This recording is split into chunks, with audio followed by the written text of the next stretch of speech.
काश मैं अपने आने वाले साल के बारे में खुद ही प्रेडिक्शन कर लेता, खुद ही मैं छोटे मोटे उपाय कर लेता, खुद ही मुझे पता चल जाता कि मेरा आने वाला साल और उसके हर एक महीने में मेरा क्या फलित रहने वाला है, कैसा मुझे फल मिलने वाला है। अगर ऐसा आपको लगता है तो आज का वीडियो आप ही के लिए है, क्योंकि एक सिंपल टेक्निक का इस्तेमाल करते हुए आप सभी लोग अपनी कुंडली का और अपने घर वालों का वर्षफल बता सकते हैं। तो आज हम बात करने वाले हैं मुंथा बिंदु के बारे में। मुंथा जो है शब्दशः उसका मतलब होता है गताब्द। गताब्द का मतलब होता है जितनी आपकी आयु अभी तक हो चुकी है उसको कहते हैं गताब्द या मुंथा। ठीक है, तो उसको हम कैलकुलेट क्यों करते हैं? क्योंकि जैसे हम शनि, गुरु, राहु, केतु और बाकी सारे ग्रहों का गोचर देखते हैं, ट्रांजिट देखते हैं, लेकिन हम लग्न का नहीं देखते। तो मुंथा जो है वो ट्रांजिटिंग गोचर करने वाला लग्न बिंदु ही है, यानी आपका असेंडेंट ही है जो अब ट्रांजिट करने वाला है। यहां पर उसको जो है एक बिंदु के फॉर्म में देखा गया है, उसको कहते हैं मुंथा बिंदु। और ये ट्रांजिट करेगा आपके पूरे चार्ट में हर साल, और इससे हम बनाएंगे वर्षफल की आपकी कुंडली। ठीक है, और मुंथा जो है वो ताजिक एस्ट्रोलॉजी का एक कॉन्सेप्ट है और वहीं से ये लिया गया है। और ताजिक एस्ट्रोलॉजी में और भी बहुत सारी चीजें होते हैं, जैसे कि सहम का कॉन्सेप्ट होता है, विवाह सहम इत्यादि इत्यादि। तो वैसे ही एक बिंदु है मुंथा बिंदु, जिसका प्रयोग होता है आपका वर्षफल बताने के लिए। तो इसका कैलकुलेशन बहुत ही आसान होता है। कैसे करना है कैलकुलेशन? आप समझ लीजिए कि अभी 2026 चल रहा है और इसका जो कैलकुलेशन है वो आपका बर्थडे टू बर्थडे चलता है। यानी अगर आपका जो बर्थडे है वो अक्टूबर में है तो फिर अक्टूबर 2026 के पीछे हम इसका कैलकुलेशन करते हैं। तो आपका जो खुद का वर्षफल होता है वो आपके बर्थडे से शुरू होता है और अगले बर्थडे तक चलता है। नॉर्मली हम जो भी वर्षफल देखते हैं ऑन एस्ट्रोलॉजी एप्स या फिर यूट्यूब पे, वो होता है जेनेरिक वर्षफल या फिर लग्न राशि का वर्षफल, जैसा हमने भी कई बार किया हुआ है। लेकिन आज जो मैं बात कर रहा हूं वो आपका व्यक्तिगत वर्षफल है। आपके बर्थडे से आपके बर्थडे तक आपका ये वर्षफल चलेगा। ठीक है, तो इसके लिए जैसे उदाहरण के तौर पे अभी चल रहा है मार्च 2026।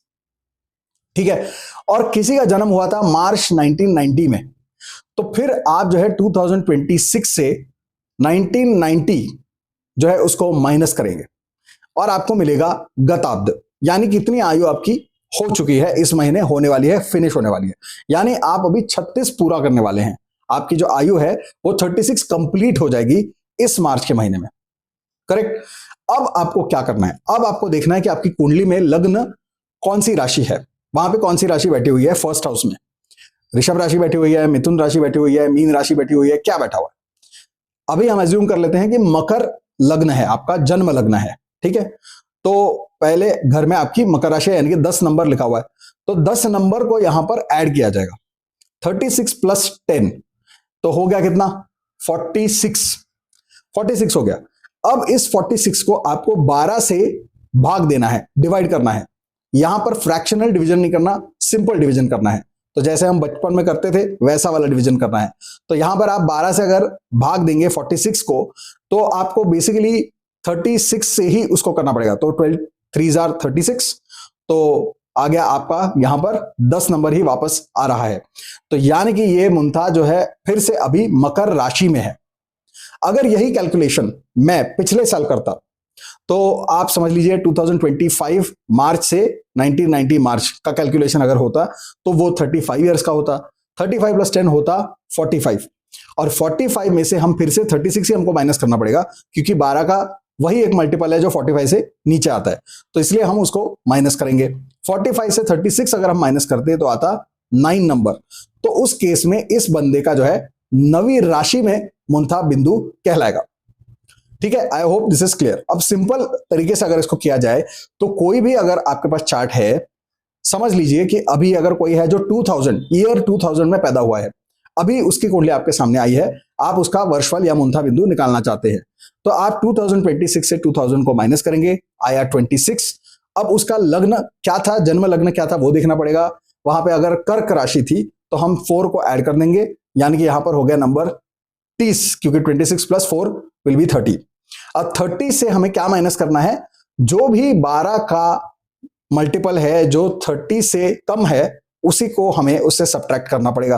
तो 24 है, क्योंकि 12 3 हो जाएगा 36, जो 30 से ज्यादा है, जो उससे सब्ट्रैक्ट हो नहीं सकता है। सो 12 2 24 ही हमें वहां पे लेना पड़ेगा। तो 24 उससे हमें माइनस कर देना है। तो यहाँ पे कितना हुआ, 30 से 24 हमने माइनस कर दिया, हो गया 6। तो इसका मतलब अब जो है इस बंदे की जो भी मुंथा बिंदु है, अभी जो ट्रांजिट है, वो मुंथा उसका छठी राशि में है। ठीक है, वो जो रिमाइंडर बचता है वो राशि जो है वहां पर मुंथा बिंदु है, हाउस नहीं राशि, ये याद रखिए। तो जहां भी उसके कुंडली में अभी 6 नंबर लिखा हुआ है, वहां पे मुंथा बिंदु जाके बैठी हुई है। तो अगर उसका जन्म लग्न कर्क था, तो इसका मतलब 3rd हाउस में 6 नंबर आएगा, कन्या राशि आएगी। तो अभी उसका मुंथा बिंदु जो है वो तीसरे घर में है, और फिर हम तीसरे घर के बेसिस पे उसका पूरा जो है फल बताएंगे। इस प्रकार से मुंथा बिंदु चलता है। ओके, तो मुंथा हम कैलकुलेट करेंगे कि कहां पे बैठी है, और फिर उस घर के हिसाब से हम प्रेडिक्शन करेंगे कि वो साल जो है वो आपके लिए कैसा रहेगा। अब यहां पर जो आपको समझना है वो ये है कि अगर मुंथा बिंदु चौथे, छठे, 7वें, 8वें या 12वें घर में चला जाए, तो फिर आपके लिए वो साल खराब रहता है। वहां पे आपको खर्चे होते हैं, आपकी हेल्थ खराब होती है, आपको नुकसान होता है, चोरी होती है, या कुछ ना कुछ होता है जिसके कारण आपको नुकसान होता है। ठीक है, इसके बारे में अगर चाहे तो हम आगे और डीप में जा सकते हैं, जहां पे हम हाउस बाय हाउस भी जा सकते हैं। अगर आपको वैसा कोई वीडियो जानना है जहां पे डिटेल में जाए, तो आप पार्ट 2 के लिए आप कमेंट में मुझे बता सकते हैं, और उस प्रकार से हम वीडियो बनाएंगे भी। तो अभी जेनरिक इंफॉर्मेशन में 4, 6, 7, 8 और 12 हाउस में अगर चला जाता है मुंथा, तो वो आपके लिए खराब रहता है, वो साल आपके लिए खराब रहता है। ओके, और अगर उसके अलावा बाकी के घरों में आता है, तो वो जो है अच्छा प्रभाव आपको देने वाला है। ये एक सिंपल तरीके से आप समझ के चलिए, जिसमें विशेष करके 9, 10 और 11 ये जो हाउसेस होते हैं वो ज्यादा प्रभावशाली माने जाते हैं। और उसके अलावा जो हाउसेस होते हैं वो मध्यम फल देते हैं, जहां पर आपको बहुत ज्यादा मेहनत करनी पड़ती है। जैसे कि 1, 2, 3, 4, 1, 2, 3 और 5 में अगर जाता है तो वहां पे मेहनत बहुत करनी पड़ती है, लेकिन काम हो जाता है। और 9, 10, 11 में अगर मुंथा है तो काफी एफर्टलेसली काम हो जाता है। और फिर जैसा मैंने कहा 4, 6, 7, 8 और 12 में खराब होता है, तो जहां पे बहुत मेहनत करके भी बहुत अच्छा फल नहीं मिलता है। तो ये एक जेनरिक फल इसमें से आप देख सकते हैं। उसके बाद और एक चीज जो यहां पर इंपॉर्टेंट हो जाती है वो ये है कि मुंथा बिंदु जहां पर जाके बैठा है वहां पे कौन सी राशि है और उस राशि का लॉर्ड कौन है, क्योंकि फिर वो जो है वो मुंथेश कहलाएगा। मुंथेश यानी कि लॉर्ड ऑफ मुंथा कहलाएगा। तो अगर जैसा मैंने अभी एग्जांपल दिया, कर्क लग्न की कुंडली में अगर तीसरे घर में मुंथा गया है, तो इसका मतलब है कि वहां पे कन्या राशि है, यानी कि बुध ग्रह वहां का स्वामी है। तो इसका मतलब है कि उस साल का जो मुंथेश है वो है बुध। अब बुध ग्रह की जो कंडीशन है कुंडली में वो भी हमें देखनी होगी कि ये बुध ग्रह जो डिस्पोजिटर प्लैनेट्स के बारे में मैंने एक बार बताया था कि डिस्पोजिटर प्लैनेट्स यानी कि राशि का लॉर्ड कहां बैठा है with relation to that house, ये भी काउंट करता है, और किस घर में बैठा है उसके फल भी वो देने वाला है। तो अगर मुंथेश इस केस में अगर वो भी 3rd हाउस में है तो बहुत अच्छे फल मिलने वाले हैं। अगर मुंथेश 12वें घर में है तो यानी कि नुकसान होने वाला है। अगर वो 8वें घर में है मुंथेश, तो फिर जो है चिंता होगी, एक्सीडेंट्स होंगे, या ऐसे कोई जो है प्रॉब्लम्स होंगे जिसके बारे में आप बता नहीं सकते, ऐसे कोई सीक्रेट प्रॉब्लम्स होंगे आपके, ये भी हो सकता है। कोई ऑकल्ट में आपका इंटरेस्ट जनरेट हो जाए, ज्योतिष में इंटरेस्ट जनरेट हो जाए, ये भी पॉसिबल है, क्योंकि 8वां घर उसका भी होता है। तो ये सब फिर उसके घरों के हिसाब से भी दिखा जाएगा। तो मुंथेश भी इंपॉर्टेंट है देखना यहां पर। और नेचुरली फिर उसके बाद जो है जो बाकी हम देखते हैं उसी प्रकार से हमें देखना होगा। अब क्योंकि यहां पर हम ट्रांजिट देख रहे हैं, तो ट्रांजिट की वजह से यहां पर 4 प्लैनेट्स का ट्रांजिट भी इसके साथ देखना ज्यादा अच्छा होता है। यहां तक जो है कोई भी पढ़ सकता है, जैसा अभी तक मैंने बताया, ये बहुत सिंपल है, कोई भी देख सकता है। करेक्ट, इसमें कोई भी बहुत मुश्किल बात नहीं है। आपको सिर्फ लग्न कुंडली देखनी है, मुंथा कैलकुलेट करना है, उसके बाद मुंथेश देखना है और उनके घर देखने हैं, और उसके हिसाब से आपको पता चल जाएगा कि घर कैसा, आपका वो साल कैसा रहेगा। करेक्ट, और मुंथा जो है आपको देखना है, हर महीने का भी फल उसमें से आप निकाल सकते हैं। जैसे कि अगर मार्च में आपका बर्थडे है और मुंथा आपकी 3rd हाउस में बैठी है, तो अप्रैल में जो है आपको फल कौन सा मिलेगा, 4th हाउस का मिलेगा। फिर उसके अगले महीने में आपको 5th हाउस का, उसके अगले महीने में जो है 6ठे घर का। इस प्रकार से महीने का फल भी आप निकाल सकते हैं इसमें से। तो ये भी उसका एक फायदा है कि मंथ टू मंथ आपको एक आइडिया हो जाता है कि कैसा फल आपको मिलने वाला है। यानी कि साल तो अच्छा है, लेकिन अभी अगर मंथ आपका 6ठे घर का मंथ चल रहा है, तो हो सकता है उस साल में सिर्फ वो एक महीना थोड़ा सा खराब हो, जहां पर आपको कर्जे हो सकते हैं, एक्सीडेंट हो सकता है, बीमारी हो सकती है, या ऐसा कुछ हो सकता है। अब उसका फलित और ज्यादा डिटेल में जानने के लिए फिर आप जो है बाकी ग्रहों का ट्रांजिट भी उसमें जोड़ सकते हैं, क्योंकि हम यहाँ पर ट्रांजिट कुंडली ही बना रहे हैं, तो यहाँ पर बाकी ग्रहों का ट्रांजिट हम देखेंगे, लेकिन सारे ग्रहों का देखने की आवश्यकता नहीं है। यहाँ पर सिर्फ बड़े ग्रहों का ट्रांजिट हम देखेंगे। बड़े ग्रह कौन से होते हैं या स्लो मूविंग प्लैनेट्स कौन से होते हैं? सैटर्न, जुपिटर, राहु और केतु। सैटर्न, जुपिटर, राहु और केतु, क्योंकि सैटर्न जो है वो हर 2.5 साल में आगे जाता है अगली राशि में, तो ये क्योंकि वो बहुत ही स्लो मूविंग प्लैनेट है इसलिए उसका ट्रांजिट में सबसे ज्यादा फल आता है। गुरु का 1 साल में 1 राशि आगे जाता है तो इसलिए उससे थोड़ा कम फल आता है, और राहु केतु जो है वो बीच में है, यानी गुरु से ज्यादा फल देते हैं और शनि से कम, क्योंकि वो 1.5 साल में 1 राशि से अगली राशि में जाते हैं। तो इसलिए ये जो 4 ग्रह हैं आप उनको भी देख लो कि वो ट्रांजिट में कहां बैठे हैं और मुंथा और मुंथेश के रिलेशन में कहां बैठे हैं, तो उसके बेसिस पे भी आपको और ज्यादा डेप्थ इसके अंदर मिलनी शुरू हो जाएगी। ठीक है, तो ये बहुत ही सरल और आसान तरीका है वर्ष फल बनाने का, बताने का और प्रेडिक्ट करने का। अपने लिए, अपने परिवार वालों के लिए, दोस्तों के लिए, किसी के लिए भी आप बड़ी आसानी से प्रेडिक्शंस यहां पर कर सकते हैं। और एक बात यहां पर समझिए कि इसमें अगर उपाय करने हैं तो कैसे करेंगे। यहां पर यूजुअली मुंथेश के उपाय किए जाते हैं, जैसे कि यहां पर मैंने आपको बताया कि जो कर्क लग्न की कुंडली है उसमें अगर कन्या राशि में मुंथा आई हुई है तो यहां पर आप समझिए कि उनका जो है 12वां घर जो है वहां पे मिथुन राशि है, यानी कि वहां पे बुध ग्रह स्वामी है, और बुध कहीं भी बैठा हो, अब यहां पर ये थोड़ा सा 12वें घर का प्रभाव भी देने वाला है। तो बुध और चंद्रमा वैसे भी दोस्त नहीं है, तो कर्क लग्न की कुंडली में बुध इतना अच्छा प्रभाव नहीं देता है वैसे भी, क्योंकि कर्क लग्न चंद्रमा का होता है, तो इस हिसाब से बुध जो है वो इनके लिए इतना अच्छा नहीं है। और इसीलिए, और दूसरा और एक कारण इसमें यह है कि ये 3rd हाउस के हम अभी फल देख रहे हैं जो मीडियम हाउस कहलाया जाएगा, क्योंकि जैसा मैंने कहा 4, 6, 7, 8, 12 खराब फल देगा और बाकी 9, 10, 11 अच्छे ही फल देंगे, और बाकी जितने बच जाते हैं वो जो है वो मध्यम फल देते हैं। तो यहां पर वो मध्यम फल देने वाला है, तो यहां पर आप बुध ग्रह से संबंधित कोई भी उपाय उनको बता सकते हैं। अब उपाय क्या होगा? एक तो विष्णु जी की आपको पूजा करनी है, सत्यनारायण व्रत कथा इत्यादि करवानी है घर में, और विष्णु जी के मंदिर भी जा सकते हैं, पूजा करवा सकते हैं, विष्णु सहस्त्रनाम का पाठ कर सकते हैं, ये सारी चीजें करवा सकते हैं। और उसके अलावा आप अगर चाहें तो बुध ग्रह से संबंधित दान इत्यादि भी करा सकते हैं। तो जो साबुत हरा मूंग होता है उसका दान करवा सकते हैं, या आप पेन और नोटबुक्स इत्यादि दान करवा सकते हैं, क्योंकि ये भी वस्तुएं जो है वो बुध ग्रह से संबंधित है, तो वो सारी आप दान करवा सकते हैं। या आप जो है हरी चूड़ियां जो है वो किसी स्त्री को दे सकते हैं, या आप किसी दुर्गा जी के मंदिर में उसको चढ़ा सकते हैं, या आप तुलसी का हार बनाकर जो है ठाकुर जी के मंदिर में, विष्णु जी के मंदिर में, बालाजी के मंदिर में, विट्ठल मंदिर में अर्पण कर सकते हैं।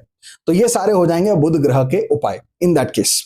अब इस तरीके से जो है मुंथेश जो है जो भी ग्रह है उसका उपाय आप उस साल करेंगे तो वो सबसे ज्यादा प्रभावशाली आपको फल देता है, क्योंकि वो अभी ऑन गोइंग है, करंट है, अभी चल रहा है, तो इसलिए वो ज्यादा अच्छा प्रभाव आपको यहां पर देता है। तो मुंथा जो है, ये मुंथा के बड़े सारे ये सीक्रेट्स होते हैं, और अभी हम एक क्विक ओवरव्यू ले लेते हैं 1st हाउस से 12th हाउस तक। यहां पे मैं ज्यादा डीप में नहीं जाऊंगा, लेकिन अगर आप चाहते हैं तो कमेंट करके बताइए, आगे भी हम इसको कवर कर सकते हैं। तो अगर 1st हाउस में आपका मुंथा आ जाता है तो यहां पर आपकी जो हेल्थ है वो इंप्रूव हो जाती है, आपकी मानसिक और शारीरिक जो हेल्थ है वो इंप्रूव हो जाती है, आपकी मानसिक और शारीरिक शक्ति बढ़ जाती है, ऊर्जा बढ़ जाती है, कॉन्फिडेंस बढ़ जाता है, और आपका एक मान और प्रतिष्ठा जो है वो भी बढ़ती हुई नजर आती है। मेनली हेल्थ आपकी अच्छी हो जाती है, यह सबसे बड़ा उसका प्रभाव है, क्योंकि 1st हाउस तनुस्थान है। उसके बाद अगर दूसरे भाव में आपकी मुंथा चली जाती है तो उस साल में आपके पारिवारिक जो है बहुत सारे संबंध इंप्रूव होते हैं।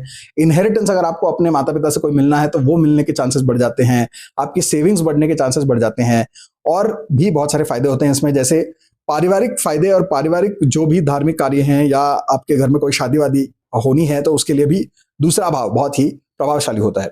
तीसरा भाव जो है वो आपके सिबलिंग्स के साथ आपका सुख अच्छा दिखाता है, छोटे मोटे ट्रैवल्स दिखाता है, डोमेस्टिक ट्रैवल्स दिखाता है, और फ्रीक्वेंट ट्रैवल्स दिखाता है, या घर बदलना चाहते हैं, गाड़ी बदलना चाहते हैं तो उसके लिए भी तीसरा भाव बहुत अच्छा फल यहाँ पर देता है।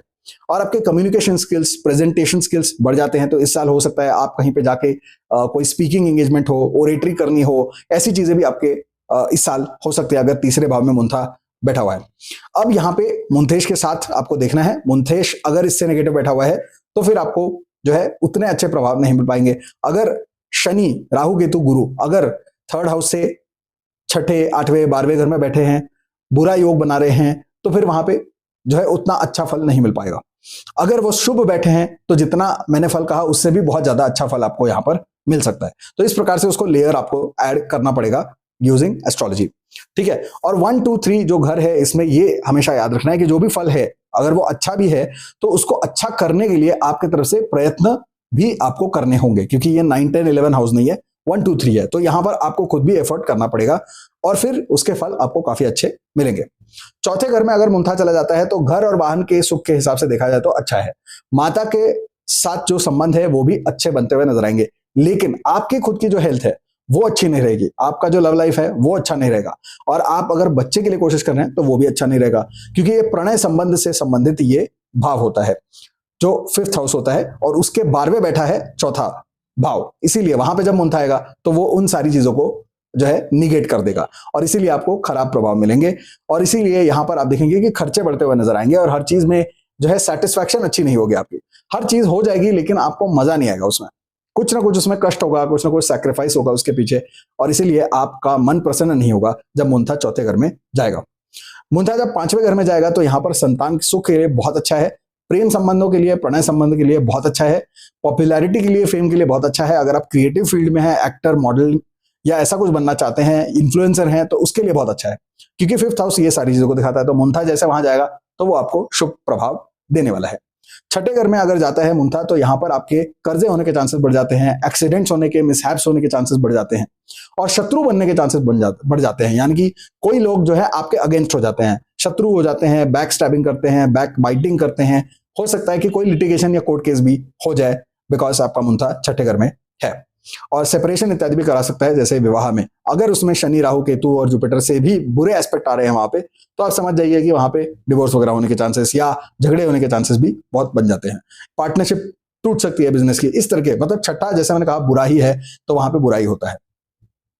7वें घर में अगर मुंथा चला जाता है तो विवाह होने के लिए, बिजनेस कॉन्ट्रैक्ट साइन करने के लिए तो बहुत अच्छा टाइम है, लेकिन उसके अलावा अगर हम देखें तो उसमें बहुत ज्यादा झगड़े इत्यादि होने के चांसेस बहुत ज्यादा बढ़ जाते हैं, और आपके आयु यानी कि आपका जो आरोग्य है उसमें भी थोड़ी सी जो है प्रॉब्लम्स आनी शुरू हो जाती हैं, क्योंकि एक मारक स्थान है तो यहाँ पे उस प्रकार के भी फल यहाँ पर मिलते हैं। तो हेल्थ अच्छी नहीं रहती और लोगों से इतना अच्छा कोऑपरेशन नहीं मिल पाता है, कन्फ्रंटेशन और झगड़े भी ज्यादा हो जाते हैं जब मुंथा 7th हाउस में होता है।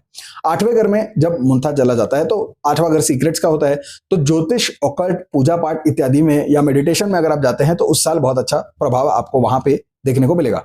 लॉटरी इत्यादि लगाते हैं तो हो सकता है उसमें भी फायदा हो जाए, शेयर मार्केट से थोड़ा फायदा हो जाए, सट्टे से थोड़ा फायदा हो जाए, क्योंकि 8वां घर उन चीजों में सफलता देता है। लेकिन उसके अलावा आप देखेंगे कि आपको बहुत ज्यादा चिंता रहेगी, मानसिक चिंता बहुत रहेगी, पैसा आएगा भी बहुत और जाएगा भी बहुत, यानी कि एक तरफ आप जीतेंगे भी, दूसरी तरफ आप हारेंगे भी।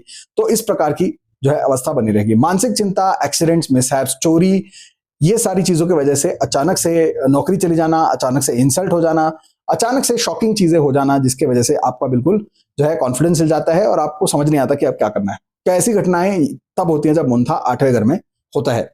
और ससुराल की तरफ से लेकिन अच्छा फल आपको यहां पर मिलता है, क्योंकि 8वां घर ससुराल का होता है। मुंथा अगर 9वें घर में चले जाए तो यहां पर उच्च विद्या प्राप्ति के लिए बहुत अच्छा फल देता है, हायर एजुकेशन के लिए अच्छा फल देता है, विदेश में जाकर पढ़ना चाहते हैं उसके लिए भी अच्छा फल मिलता है, धार्मिक कार्यों के लिए, पूजा पाठ के लिए बहुत अच्छा फल देता है। तो इस हिसाब से बहुत अच्छा है। अगर आप प्लेसमेंट के लिए कोशिश कर रहे हैं, कैंपस प्लेसमेंट के लिए कोशिश कर रहे हैं तो बहुत ही अच्छा है, और नौकरी वगैरह के लिए भी ठीक है, नौकरी बदलना चाहते हैं तो उसके लिए भी ठीक है। तो यहाँ से करियर जो है आपका ऊपर की तरफ जाता है, स्टेप अप होता है। शादी नहीं हो रही तो शादी होने में मदद मिलती है, कोई ना कोई रेफरेंस मिल जाता है जिसके कारण शादी हो जाती है, किसी का गाइडेंस मिल जाता है जिसकी वजह से शादी हो जाती है। तो इस तरह की चीजें भी होती हैं, काउंसलर अच्छा मिल जाता है, कोई मेंटर अच्छा मिल जाता है। तो ये सारी चीजें 9वें भाव में जब मुंथा होता है तो वहां पे आपको मिल जाता है। 10वें घर में जाएंगे तो वहां पे प्रमोशन, अप्रेजल जितने भी रुके हैं वो सारे पार हो जाते हैं। करियर में बहुत बड़ी ग्रोथ देखने को मिलती है, मान प्रतिष्ठा बढ़ती हुई नजर आती है, समाज में एक अच्छा स्थान आपको प्राप्त होता है, कोई अवार्ड या पुरस्कार इत्यादि भी आपको मिल सकता है। और अगर आप सरकारी काम से कुछ करना चाहते हैं तो सरकारी जो भी ऑर्गेनाइजेशंस हैं और सरकारी जो अफसर हैं उनकी तरफ से आपको कोऑपरेशन मिलता है, जिससे कारण आपका काम अच्छे तरीके से सफलता से हो जाता है। सरकारी स्कीमों से आपको अच्छा फायदा उस साल में हो सकता है। कोर्ट बैटल अगर कोई चल रहा है तो वो डिस्प्यूट में आप जीत जाते हैं, कोर्ट बैटल जीत जाते हैं, ये भी पॉसिबल है जब मुंथा 10वें घर में होता है। तो किसी भी प्रकार के युद्ध में, झगड़े में, आर्ग्यूमेंट में आपकी विजय होने के चांसेस बहुत बढ़ जाते हैं जब मुंथा 10वें घर में होता है। ऑफ कोर्स बीवी के साथ कोई आर्ग्यूमेंट नहीं जीत सकता है, लेकिन फिर भी यहां पर आप समझिए कि ज्यादातर आर्ग्यूमेंट्स आप जीतने वाले हैं। और मुंथा अगर 11वें भाव में चले जाए तो ओवरऑल जो आपके सोशल लाइफ है वो बहुत ज्यादा ट्रिगर हो जाता है, तो बहुत सारे दोस्त बनते हैं, बहुत सारी पार्टियों में आपका इन्विटेशन होता है, बहुत सारे आपके रिश्ते बनते हैं नए, आपके रोमांटिक लाइफ में भी अच्छा वो आता है, शादी वादी होने के लिए भी अच्छा है, तो हर तरीके से शुभ होता है। फंसे हुए सारे काम जो है मार्गस्थ हो जाते हैं जब मुंथा 11वें घर में होता है, क्योंकि 11वां घर फुलफिलमेंट का होता है, लाभ का होता है। तो हर तरफ से फायदा ही फायदा होता है, बच्चों से फायदा होता है, बीवी से और पति से फायदा होता है, और हर तरीके से आप जो है लाभ को प्राप्त करते हैं। तो अगर कोई घर वर बुक किया है तो यहाँ पर आपका जो है पोजीशन मिल जाता है। इस प्रकार से हर तरह के लाभ आपको यहाँ पर देखने को मिल जाते हैं। तो हर तरीके से अच्छा है जब मुंथा 11वें घर में होता है। और विशेष करके स्त्रियों के लिए ऐसा कहा जाता है कि 11वें घर में अगर मुंथा आ जाए तो उस स्त्री के लिए बहुत ही अच्छा होता है। अगर वो मतलब स्त्री हाउस वाइफ भी है तो उसके लिए भी बहुत अच्छा फायदा देता है। मतलब अगर उसने कोई खुद काम नहीं किया है, कोई बाहर जाके बिजनेस नहीं किया है, तो भी उसको कहीं ना कहीं से पति की तरफ से या कहीं से बहुत ज्यादा फायदा हो जाता है। तो इसके वजह से उसको भी बहुत फायदा मिलता है। तो इसलिए 11वां घर जो है बहुत ही शुभ प्रभाव देगा जब मुंथा 11वें घर में जाएगा।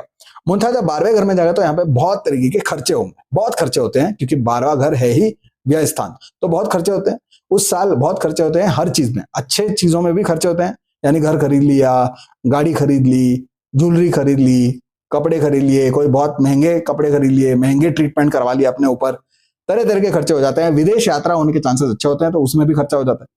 तो खर्चे अच्छे और बुरे हर तरीके के खर्चे होते हैं, और ऊपर से थोड़ा बहुत नुकसान होने के चांसेस भी बनते हैं जब अशुभ ग्रह वहां बैठे हैं या अशुभ ग्रहों की दृष्टि वहां पे चल रही है, तो उससे भी आपको नुकसान पहुंच सकता है कभी कभी, क्योंकि 12वां घर जैसा मैंने कहा बुरे घरों में आता है, तो इसलिए वहां पे बुरा प्रभाव भी आपको मिलेगा।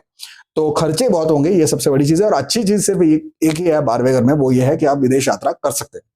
उसके अलावा वहां पे ज्यादा कुछ अच्छा होता हुआ नजर नहीं आता है। खर्चे अगर आप इन्वेस्टमेंट में कर देते हैं, एसेट्स में कर देते हैं, अपनी मनपसंद की चीजों में खर्चा कर देते हैं, तो फिर आप सुखी रहेंगे।